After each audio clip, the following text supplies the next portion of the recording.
E aí, pessoal, olha só, vamos agora com a leitura de mais uma norma. Professor Valmir falando aqui diretamente com vocês. Eu estou no estúdio B, então possivelmente esse áudio pode sair um pouquinho diferente do anterior. Eu espero que ainda com bastante qualidade, porque os equipamentos foram preparados aqui para isso. Vamos agora fazer a leitura da NBC-TG 18, investimento em coligada, em controlada e em empreendimento controlado em conjunto.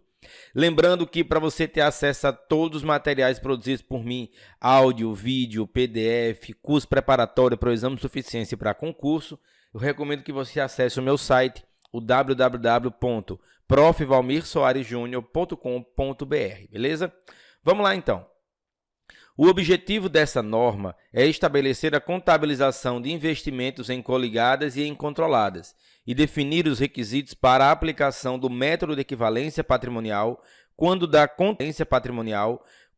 contabilização de investimentos em coligada, em controladas e em empreendimentos controlados em conjunto, os chamados joint ventures.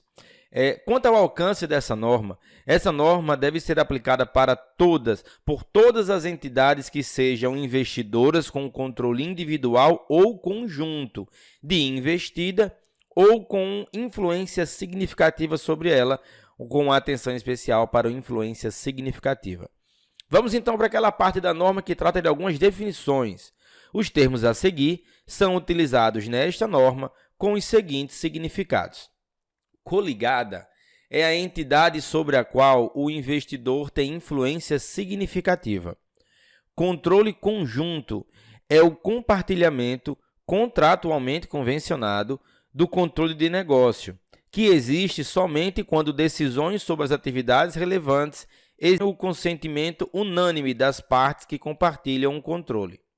Demonstrações consolidadas são as demonstrações contábeis de um grupo econômico, em que ativos, passivos, patrimônio líquido, receitas, despesas e fluxos de caixa da controladora e de suas controladas são apresentados como se fossem uma única entidade econômica.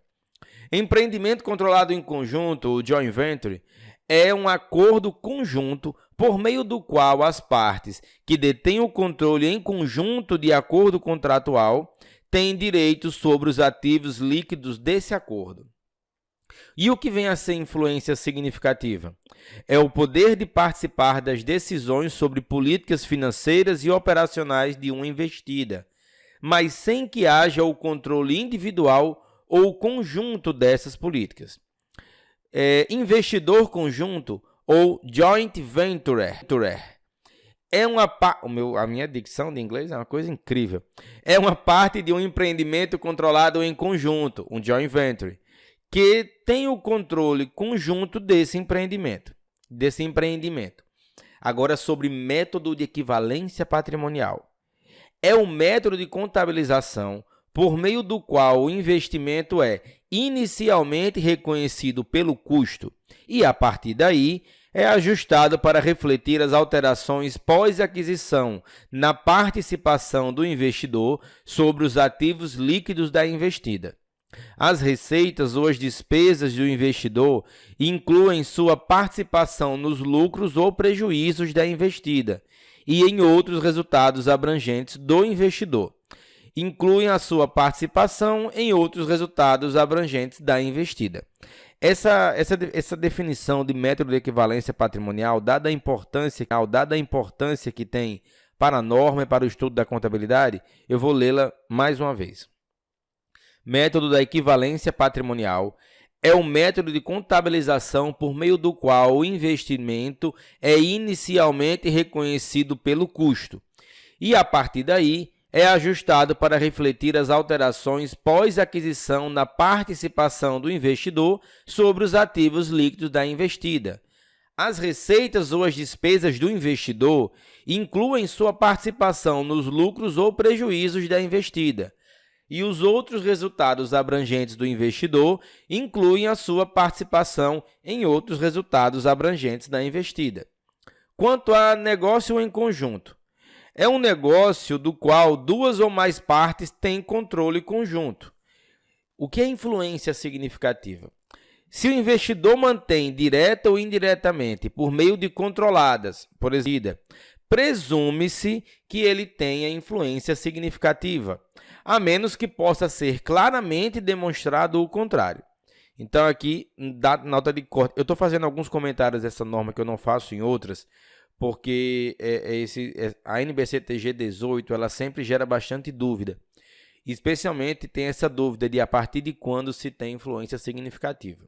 Eu vou ler esse trecho mais uma vez e comentar que o percentual de 20% que aparece na norma, ele não é definitivo, ele gera uma presunção. Então vamos lá. Se o investidor mantém direta ou indiretamente, por meio de controladas, por exemplo, 20% ou mais do poder de voto da investida, presume-se que ele tenha influência significativa, a menos que possa ser claramente demonstrado o contrário, ou seja, que não há essa influência. Por outro lado, se o investidor detém, direta ou indiretamente, por meio de controladas, por exemplo, menos de 20% do poder de voto da investida, presume-se que ele não tenha influência significativa, a menos que a influência possa ser claramente demonstrada. A propriedade substancial ou majoritária, a propriedade substancial ou majoritária da investida por outro investidor não necessariamente impede que o investidor tenha influência significativa sobre ela. A existência de influência significativa por investidor geralmente é evidenciada por uma ou mais das seguintes formas. São 5 formas. Primeira, representação no conselho de administração ou na diretoria da investida. Segunda, participação nos processos de elaboração de políticas, inclusive em decisões sobre dividendos em outras distribuições. Terceira, operações materiais entre investidor e a investida. Quarta, intercâmbio de diretores ou gerentes. E quinta, fornecimento de informação técnica essencial.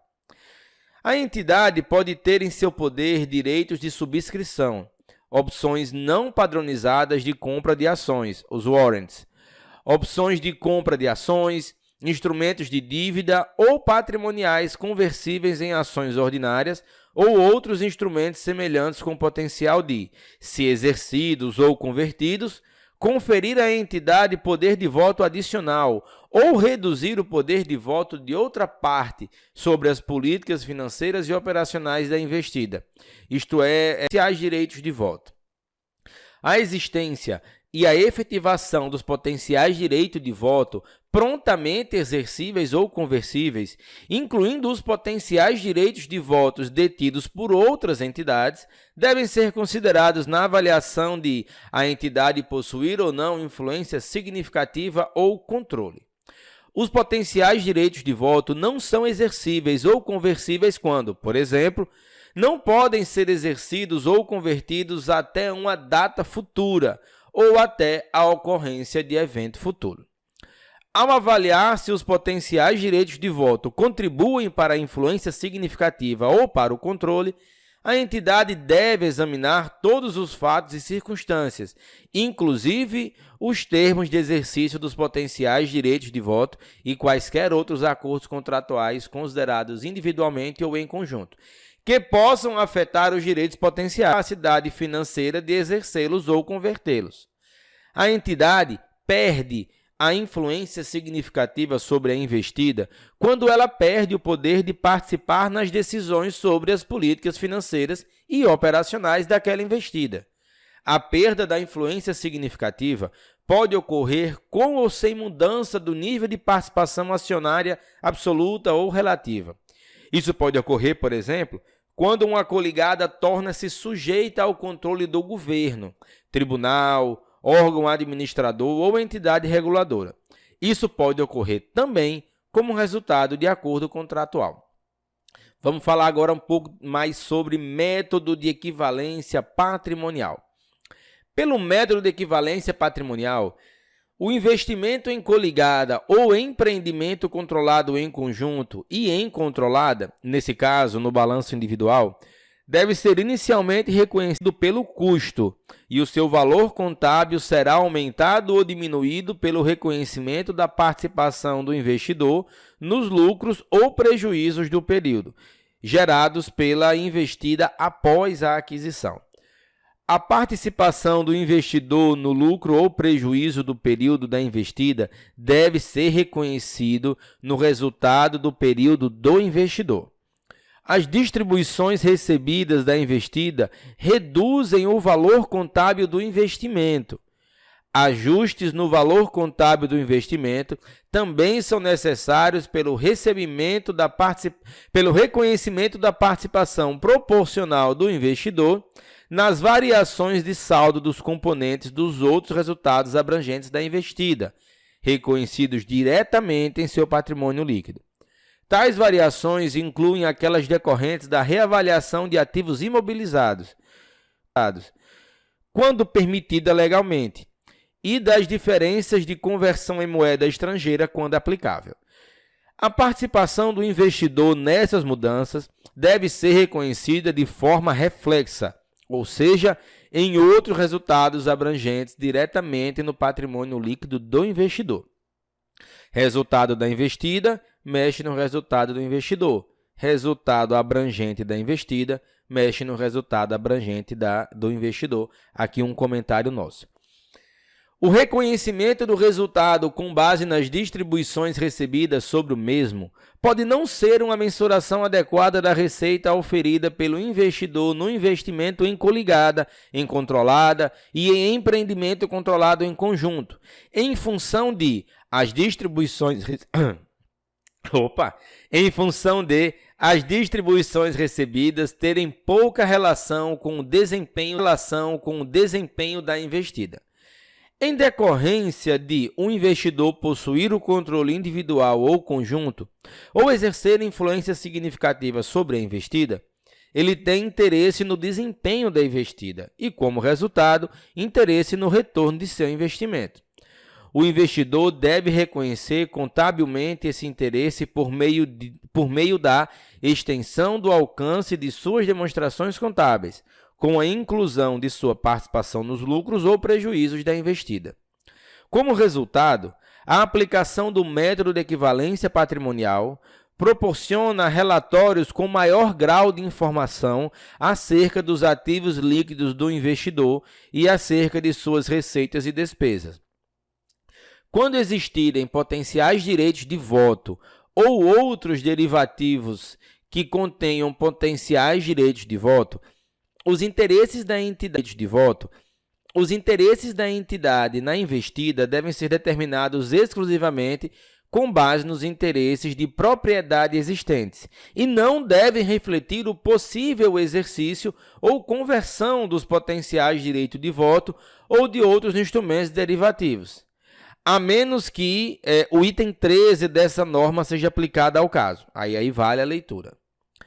Em algumas circunstâncias, a entidade tem, na essência, interesses de propriedades decorrentes do resultado de transação que lhe dê, no momento corrente, acesso aos retornos associados aos interesses da propriedade. Nessas circunstâncias, a proporção alocada à entidade deve ser determinada levando em consideração o eventual exercício de direitos potenciais de voto e outros instrumentos derivativos que, no momento corrente, dê à entidade acesso aos retornos. 8. Instrumentos financeiros não deve ser aplicada aos interesses, às participações ou outros benefícios econômicos na investida que sejam contabilizados por meio do método de equivalência patrimonial. Quando houver instrumentos contendo potenciais direitos de voto que, na essência, possibilitam, no momento corrente, acesso aos retornos associados aos interesses da propriedade na investida, tais instrumentos não são sujeitos à NBCTG 48. Em todos os demais casos, os instrumentos contendo potenciais direitos de voto em uma investida devem ser contabilizados em consonância com a NBCTG 48. Quanto à aplicação do método de equivalência patrimonial, a entidade com controle individual ou conjunto compartilhado ou com influência significativa sobre uma investida deve realizar esse investimento utilizando o método de equivalência patrimonial.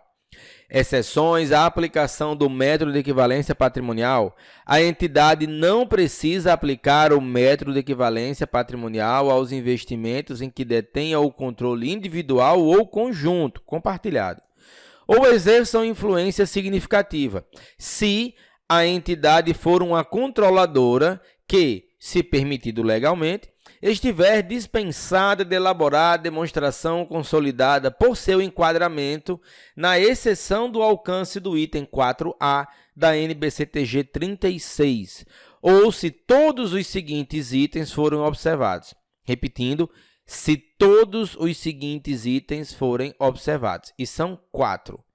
Eu vou numerá-los de A a D. A.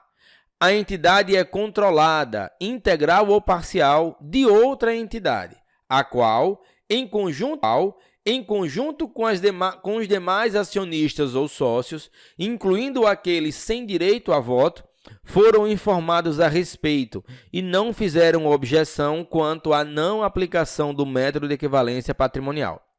B. Os instrumentos de dívida ou patrimoniais da entidade não são negociados publicamente, bolsa de valores, por exemplo.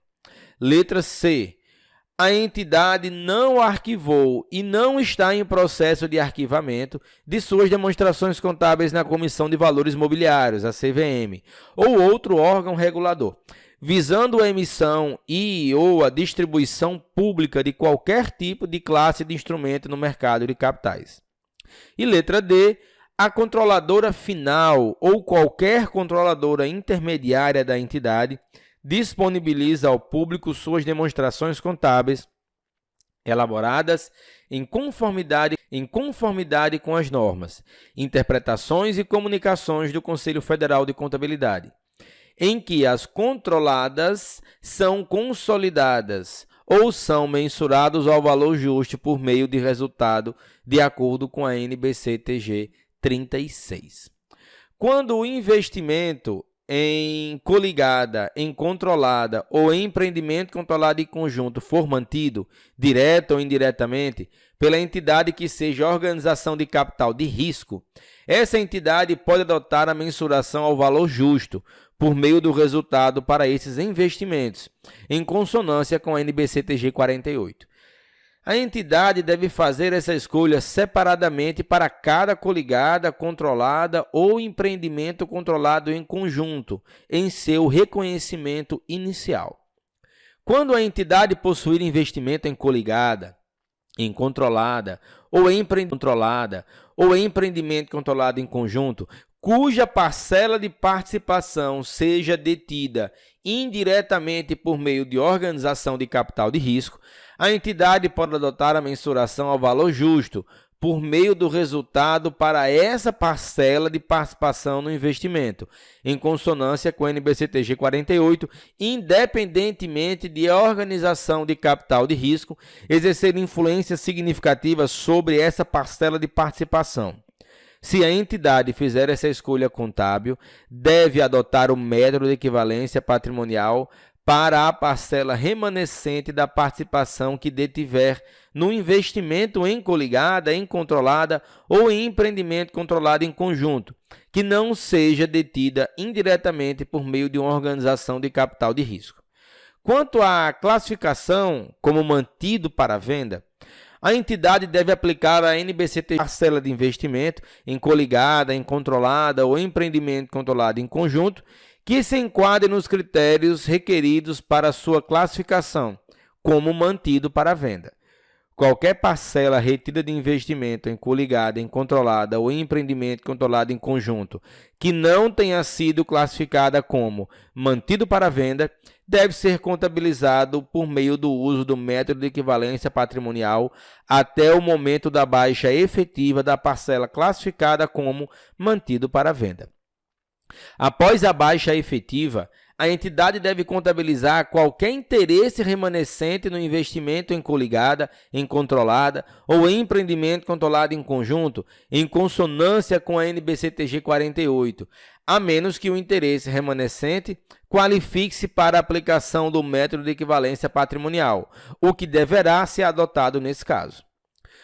Quando o investimento em coligada, em controlada ou em empreendimento controlado em conjunto, previamente classificado como mantido para venda, não mais se enquadrar nas condições requeridas para ser classificado como tal, a ele deve ser aplicado o método de equivalência patrimonial de modo retrospectivo, a partir da data de sua classificação como mantido para venda. As demonstrações contábeis para os períodos abrangidos desde a classificação do investimento como mantido para venda deverão ser ajustadas de modo a refletir essas informações.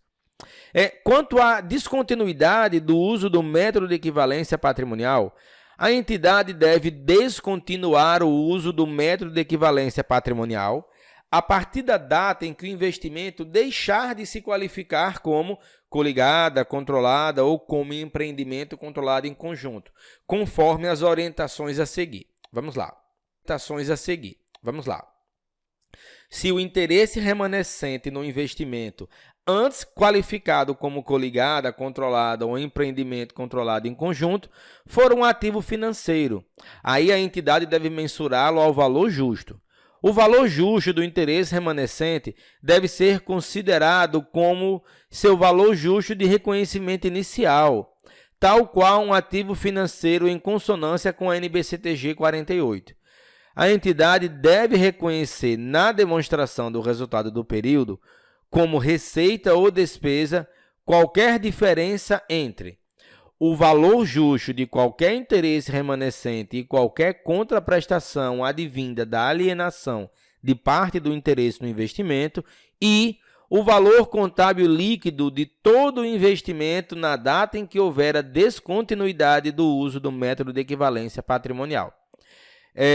Descontinuar o uso do método da equivalência patrimonial deve contabilizar todos os montantes previamente reconhecidos em seu patrimônio líquido em rúbrica de outros resultados abrangentes e que estejam relacionados com o investimento objeto da mudança de mensuração contábil com base que seria requerido caso a investida tivesse diretamente se desfeito dos ativos e passivos relacionados. Essa segunda recomendação, eu vou ler novamente.